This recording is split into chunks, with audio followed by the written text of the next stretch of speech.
Thanks for visiting the patient and the weather today. I'm meteorologist Al Peterlin. I'd like to talk about the weather health risk for March 7th, 2026. We do keep additional graphics available at tpatw.com. We also maintain a storefront on Patient Weather on Amazon. Amazon purchases made through our Patient Weather storefront support the activities of Patient Weather.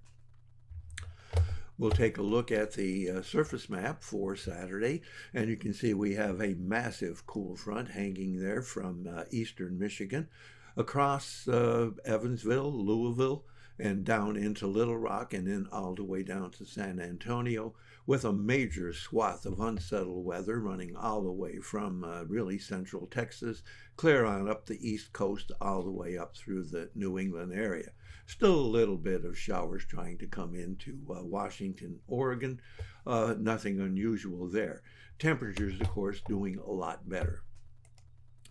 Looking at our vitality index, which is a composite of all of those issues that can impact human health, and you'll see we have a lot of activity still hanging up along the northern border, Montana and North Dakota, but the real center of activity is here in the Central Plains up toward the easternmost portions of the Great Lakes, and then a big significant area here across the Northeast and through New England. Looking at pressure change, another interesting map. As you can see, we're coming into spring, really. We have rising pressure here across Colorado, but much of eastern New Mexico also.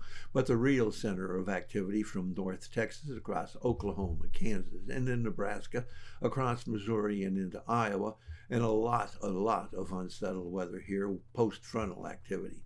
We do have that falling pressure also here across New England. Looking at temperature change, very interesting map with warming temperatures across Oregon, warming temperatures here in the northern plains, but cooling temperatures with that front from Texas across Oklahoma and Kansas and on into Iowa and Illinois. But nice warming temperatures here across New England.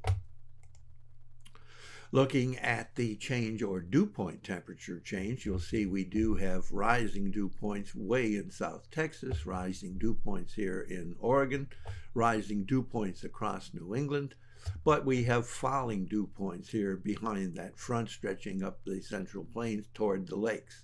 The vapor pressure map shows much the same thing, although you'll note that this area of increasing dew point temperatures here in South Texas seems to hang on.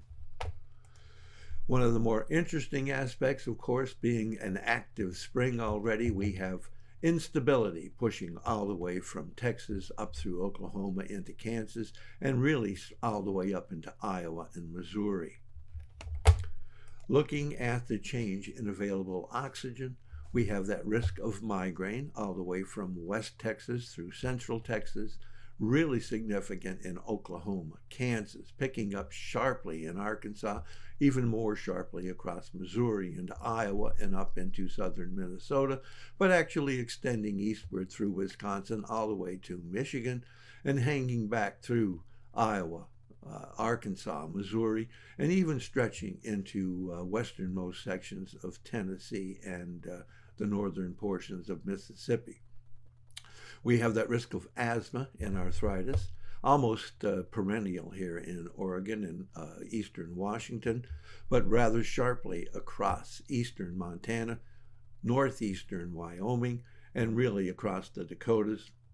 Most significantly, that risk of asthma and arthritis all the way from Michigan, across eastern Ohio, all the way down to Virginia, picking up Maryland, Pennsylvania, New Jersey, Delaware, and almost all of New England, including the Canadian cities from Windsor to Quebec.